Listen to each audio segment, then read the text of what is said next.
Joining us next on the MARR Army Rock Show, good friend of the show. It's been way too long since we talked to Bose from Almost Kings. They're out of Atlanta. They got a new record called Forever This Time. Digital release on August 25th. Physical release August 25th. Digital release September 15th. So, Bose, welcome back to the show, man. Hey, man, what's going on? Thanks for having me. Yeah, it's been way too long since we spoke, man. I'm real excited about the new music, and we added 5-foot hurricane. That'd be a tall girl. That's a big girl. That's a big girl right there. 5-foot hurricane to our golden dozen this week. So thanks for being back, man. Tell us about where what's been going on the last year. I haven't seen you too much recently. Yeah, man, we kind of had some bumps in the road, and we kind of took a step back from music for a minute just to let everybody get some of their personal life stuff under control, and with music takes a lot of your personal time, so sometimes you have to go back and rebuild everything. So we kind of took a step back for a little bit, and then we decided to revamp the lineup and try it again and see what happens, see if people would accept it or not. And so I guess you could say we're kind of back. I guess that was a good way to put it. Yeah, man, I would say you're back. And having a little sneak peek at this record, I'd definitely say you're back, man. I love the new stuff I'm hearing from you, which is why we put a 5-foot hurricane, not 15-foot hurricane, dozen. So, right. So, hey, man, so the new record entitled Forever This Time, the title track. So what's that tune about, and what made it become the title track? We had about 4 different names we were playing with the album, and none of them felt right. Forever This Time is a little bit of play on words. This song is about a situation, maybe a relationship situation, but the title track, or the reason we call it the album, is just there's always bumps in the road, and we know these bands that we sometimes go through lineup changes, and it's just like, all right, this is what we're doing forever. Like, music is forever this time. Like, we're not going to step back. We're not going to stop. We're just going to keep moving. So that's kind of the mindset we've been in.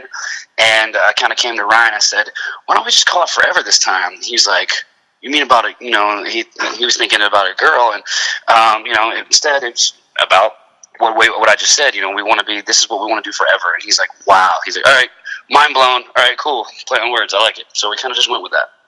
So tell us about who you used as a producer on this new record. So we did I kind of stepped away when I was doing, when I wasn't really quote unquote doing music, and I started writing a solo album, and then kind of worked with this guy named Derek Atwater, who was a local guy. He was in the band Avenue of the Giants for a while. And anyways, I just kind of went to his house and listened to some stuff he produced for Avenue of the Giants. And I was like, wow, you did this? And he was like, yeah. And so we used him. He's amazing. I feel like in the next year he's going to explode, because he's done such good work that I think his recognition and his time is coming. The guy's a monster. He was able to capture something that we have never been able to capture in the direction that we're going now, if that makes any sense.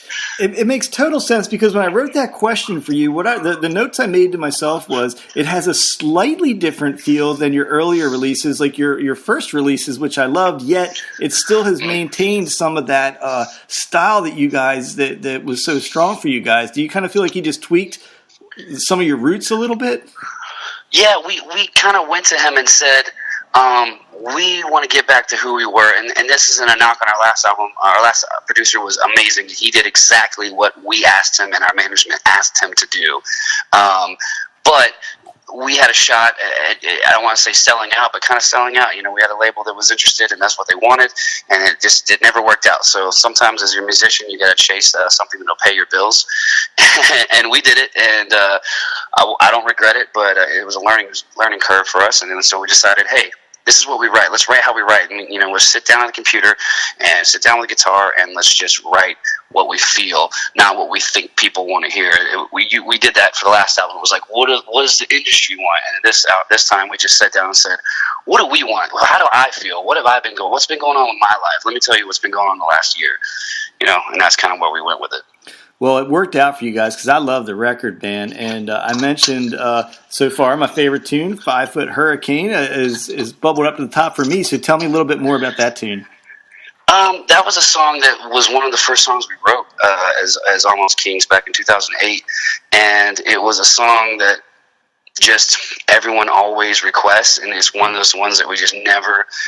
We didn't have the budget, not that we have it now, but we didn't have the budget and the accessibility to do a super produced album, well produced album at the time. So, some of the first songs took a hit on production and money and stuff like that. So we decided to revamp that because we always had people ask for that song, "Play Five for Hurricanes," mainly girls, and so we wanted to give like a little sneak peek, and that's actually only available on the hard copy, not the digital. It's not even available on digital, so you have to show up to a show to buy it. That's the only way you can get it, unless you pre-order it, of course. But we just want to do something special for the fans that come out to the shows who are always like, "Play Five for Hurricane." Okay, well, this is for you guys. Yeah. You show up, here you go. That's for you.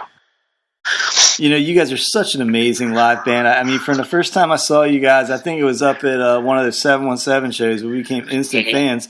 And you and I have talked about this many times. Like, you guys can play with anybody. I know you got dates out with Big Smo right now, but then we're going to see it at the Blue Ridge Rock Festival. So is that still kind of your guys? One of your character traits is you can kind of play with anybody.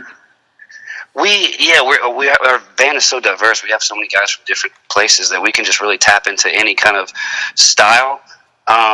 A little bit. I don't want to say we can crush any style, but we've been super blessed. We've been out with the groups from Bone Thugs and Harmony to, the Lax to Big Schmo to, Trapped and bands like that. So it's Seven Dust. So we've been very, very lucky to be able to blend in. I guess our genre doesn't really technically exist anymore.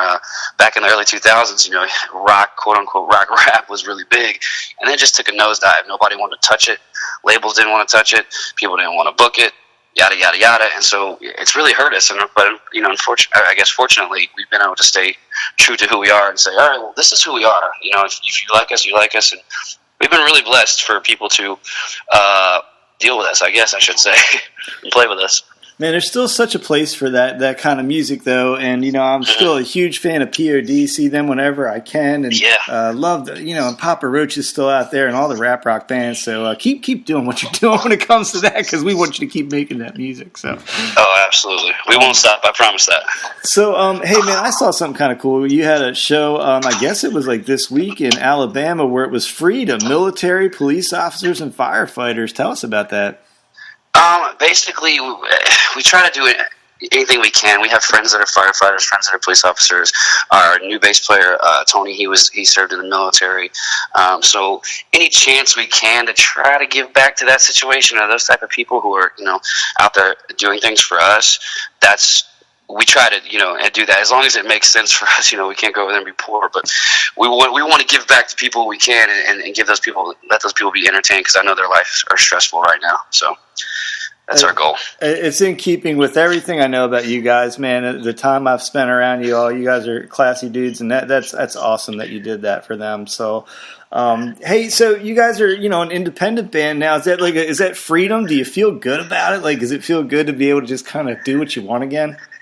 Man, it feels absolutely amazing. I love management. I love labels to an extent, but at some point, you lose your mind. And someone told me one day, once you stop being fun, stop doing it. And sometimes too many politics and too many big wigs can ruin the fun for you. So we love it right now. We literally I built a studio in my bedroom. We wrote this whole entire album sitting in a chair in front of my computer in my bedroom. And so far it's had the best feedback. And actually, I'll get the numbers tomorrow, but I think we've already doubled our first week's pre-sale of any album we've ever released. We've doubled the sales, just pre-sales. Obviously it's not here yet, but our pre-sales have doubled ever. So it's crazy what happens when you get back to your roots. You sit down at a computer, you sit down and you just talk through life. And, we've been super lucky that this one came out pretty good so far. Now, I know, we're talking, independent band, man. It's always tough with the money, but is there any talk about a music video in the works off of this record?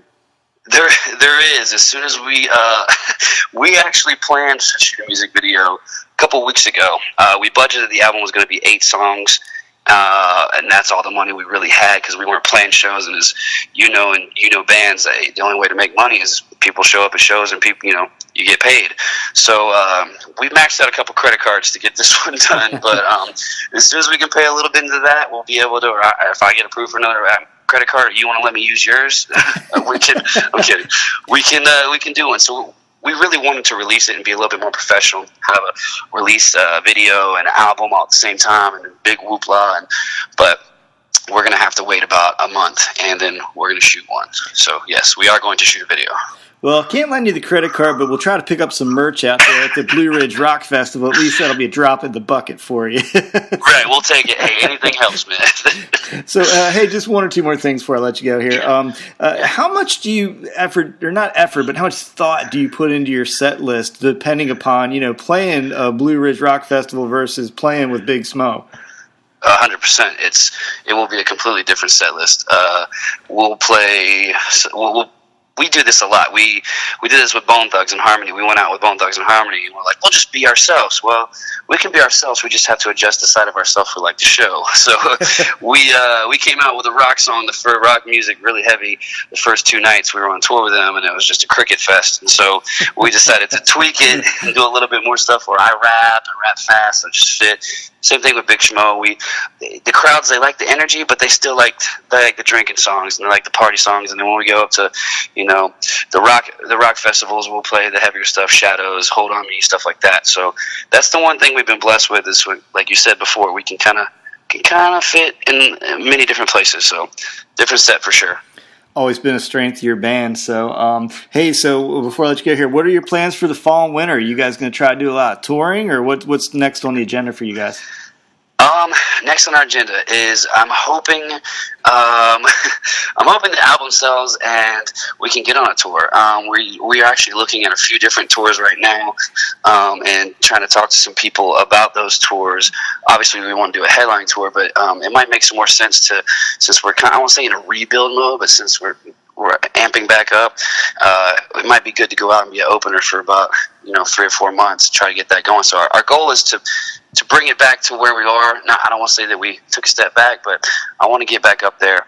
And we got really lucky by the Falcons contacted us. Atlanta Falcons contacted us and asked us to play the new Mercedes-Benz Dome. That's awesome. Which is, and to me, I'm a huge Falcons fan, so I know it was huge for us. They had been playing our song inside the Dome for years during their workout times, and people always messaged me and said, "Hey, they're playing your song," and I'm like, "Yeah." Well, I got there early one time, and I was like, "No way, they really are." And so they knew who we were, and they reached out, and we were able to get that going with the help of a friend of ours. So it worked out really well. So we got some things building. We're just kind of going to keep building if we can.